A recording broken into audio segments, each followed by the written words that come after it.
Oke, Assalamualaikum warahmatullahi wabarakatuh.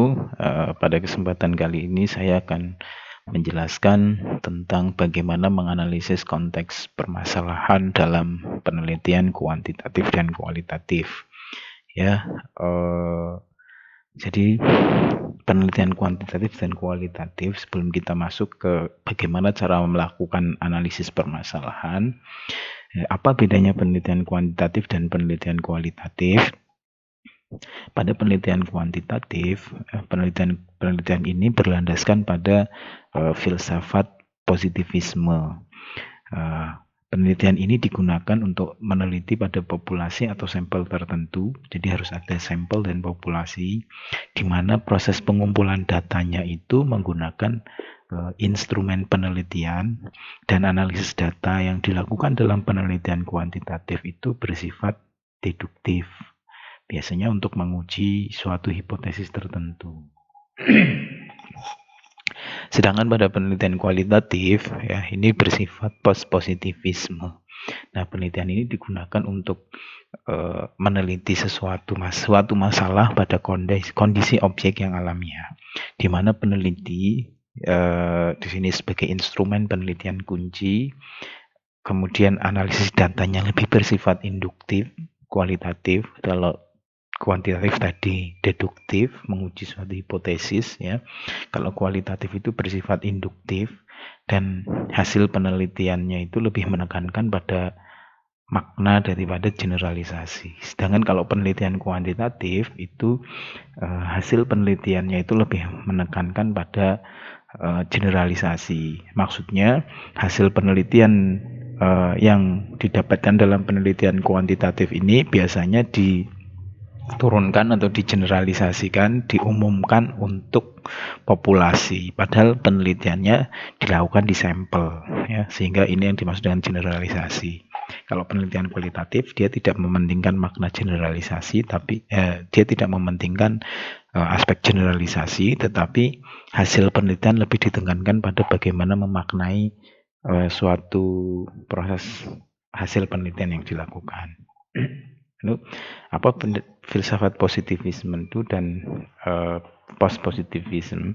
Jadi kalau dalam penelitian kuantitatif yang berlandaskan pada filsafat positivisme itu memandang bahwa realitas atau gejala atau fenomena, ya, tentunya ini yang diteliti itu dapat diklasifikasikan, kemudian relatif tetap, sifatnya konkret, teramati, terukur. Nah, yang paling penting adalah hubungan antar gejala tersebut, hubungan antar gejala yang diteliti variabel-variabelnya itu bersifat sebab akibat. Sedangkan kalau filsafat post-positivisme atau biasa dikenal dengan paradigma interpretif atau konstruktif, ya, filsafat ini, aliran ini dianggap sebagai aliran baru. Kalau positivisme itu dianggap tradisional, ya, dalam berpikir. Nah, kalau post-positivisme itu memandang realitas sosial sebagai sesuatu yang utuh atau holistik, kompleks, dinamis, dan penuh makna.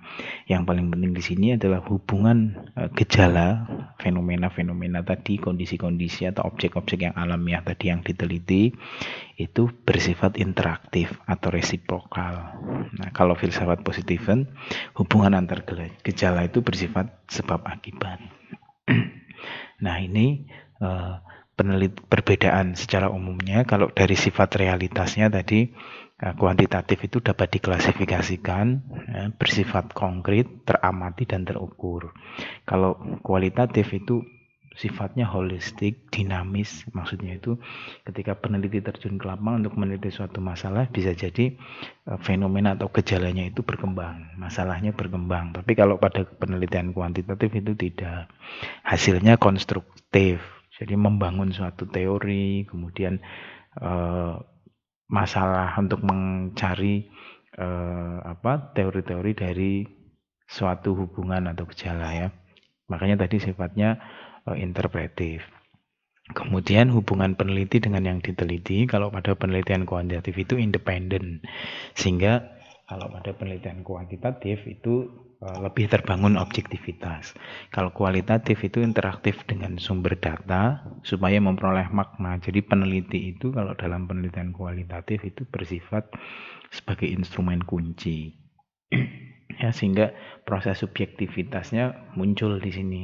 Makanya kalau dalam penelitian kualitatif diperlukan sebuah teknik-teknik untuk menjaga kredibilitas data. Kemudian hubungan variabelnya tadi ini berdasar pada filsafat positivisme, di mana hal-hal masalah yang diteliti itu hubungannya bersifat sebab akibat. Kalau kualitatif itu interaktif atau timbal balik. Jadi bukan hanya sebab dan akibat, tapi semuanya dipandang secara holistik.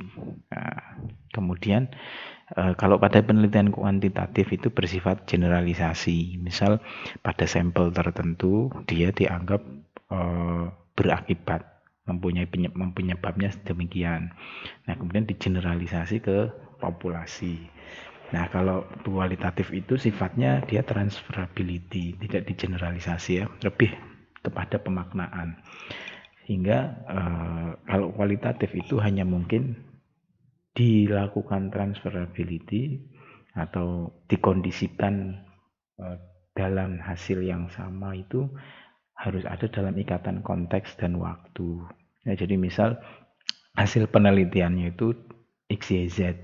Nah, XYZ ini keberlakuannya di lingkungan lain itu harus disesuaikan dengan konteks lingkungannya dan waktu di dalam lingkungan tersebut. Kemudian peranan nilai cenderung bebas nilai. Kalau kualitatif itu terikat nilai-nilai yang dibawa peneliti dan sumber data. Nah, kemudian bagian penting dalam penelitian itu adalah mengidentifikasi masalah yang akan diteliti. Ya. Masalah dalam penelitian pendidikan adalah masalah-masalah yang berkaitan dalam bidang pendidikan atau hal-hal yang menimbulkan kontroversi untuk dapat dilakukan penyelidikan. Nah, dalam menuliskan permasalahan penelitian, ketika melakukan identifikasi, menuliskan permasalahan penelitian itu dapat ditulis dalam satu kalimat atau beberapa kalimat. Hal ini tergantung pada konteks penelitian yang akan kita lakukan. Nah, lalu apa bedanya permasalahan penelitian dengan topik penelitian, tujuan penelitian, dan permasalahan penelitian? Ya, jadi topik penelitian itu adalah suatu pokok bahasan yang lingkupnya itu lebih luas dalam penelitian. Ya, jadi topik penelitian itu pokok bahasan yang lingkupnya lebih luas dalam penelitian. Contoh, topik penelitian adalah tentang penguasaan konsep siswa dalam pembelajaran IPA. Ya, masalah penelitiannya adalah masalah pendidikan yang umum, perlu mendapat perhatian atau memiliki kontroversi yang dibahas dalam penelitian. Nah, masalah penelitian ini mempersempit topik penelitian. Kalau topik penelitian tadi pokok bahasan yang luas, kalau masalah penelitian itu mempersempit topik penelitian. Ya, biasanya mengandung masalah-masalah, kemudian juga perlu mendapat perhatian, dan bisa juga memiliki kontroversi untuk dibahas. Contoh, nah tadi topik penelitiannya adalah penguasaan konsep siswa dalam pembelajaran IPA. Untuk masalah penelitiannya, contohnya misal penguasaan konsep siswa dalam pembelajaran IPA selalu rendah. Banyak siswa yang tidak berhasil dalam proses pembelajaran dilihat dari aspek penguasaan konsep. Nah, ini lebih dipersempit dari topik penelitian ya. Jadi penguasaan konsep dalam pembelajaran IPA selalu rendah. Banyak siswa yang tidak berhasil dalam proses pembelajaran dilihat dari aspek penguasaan konsep. Jadi yang dilihat di sini adalah siswanya, ya. Siswanya yang tidak berhasil dalam proses pembelajaran dilihat dari penguasaan konsepnya. Lalu tujuan penelitian itu adalah maksud atau tujuan utama dari penelitian yang dilakukan untuk mengatasi masalah penelitian.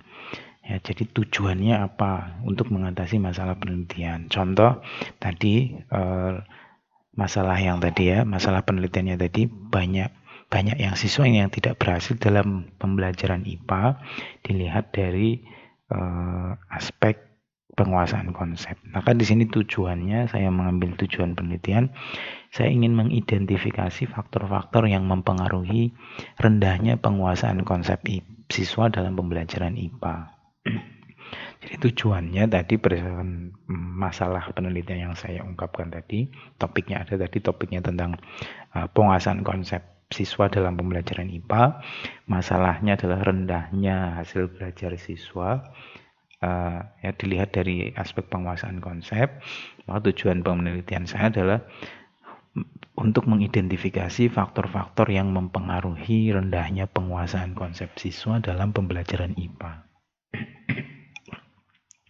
Lalu bagaimana dengan pertanyaan penelitian? Pertanyaan penelitian ini adalah mempersempit tujuan, ya, menjadi sebuah pertanyaan spesifik yang ingin dijawab atau dibahas oleh peneliti dalam penelitian. Misal, pertanyaan penelitian saya adalah, apakah cara mengajar guru mempengaruhi penguasaan konsep siswa dalam pembelajaran IPA? Nah, pertanyaan-pertanyaan penelitian ini bisa dalam beberapa pertanyaan penelitian tergantung keluasan penelitian yang akan kita bahas, gitu. Nah, ini contoh lagi. Untuk membedakan bagaimana bedanya topik penelitian, permasalahan penelitian, tujuan, dan pertanyaan penelitian. Misal topik, ya dari hal yang lebih umum. Topiknya adalah pembelajaran jarak jauh, distance learning. Kemudian research problemnya, permasalahan penelitiannya, kekurangan siswa dalam pembelajaran jarak jauh. Di kelas itu bagaimana? Ya, kekurangan siswa dalam pembelajaran jarak jauh. Kemudian statement tujuannya adalah untuk meneliti kehadiran siswa yang tidak hadir dalam kelas pembelajaran jarak jauh. Nah, ini dalam lingkup mahasiswa, ya, berarti student yang dimaksud di sini adalah mahasiswa. Kemudian research question-nya, apakah penggunaan teknologi website di dalam kelas itu mempengaruhi keterlibatan siswa di dalam proses pembelajaran jarak jauh. Nah, seperti ini. Jadi beda antara topik penelitian, permasalahan penelitian, purpose statement atau tujuan penelitian, dan pertanyaan penelitian. Dari hal yang bersifat sangat umum sampai ke hal yang lebih spesifik, yaitu research question. Nah, terus cara untuk menilai apakah masalah penelitian tersebut harus diteliti. Bagaimana? Yang pertama, Anda bisa melakukan kajian bahwa apakah masalah yang diteliti itu dapat mengisi celah atau kekosongan dalam literatur yang ada. Dalam hal ini, saudara harus melakukan studi literatur. Kemudian berdasarkan studi literatur tersebut, Anda selidiki bahwa masalah yang saudara akan teliti itu bisa mengisi hal-hal yang belum dilakukan dalam literatur tersebut. Misal di sini di dalam literatur tersebut tadi saya contohkan misal tentang penguasaan konsep siswa. Nah, di dalam literatur tersebut diteliti tentang apakah cara mengajar guru mempengaruhi penguasaan konsep siswa.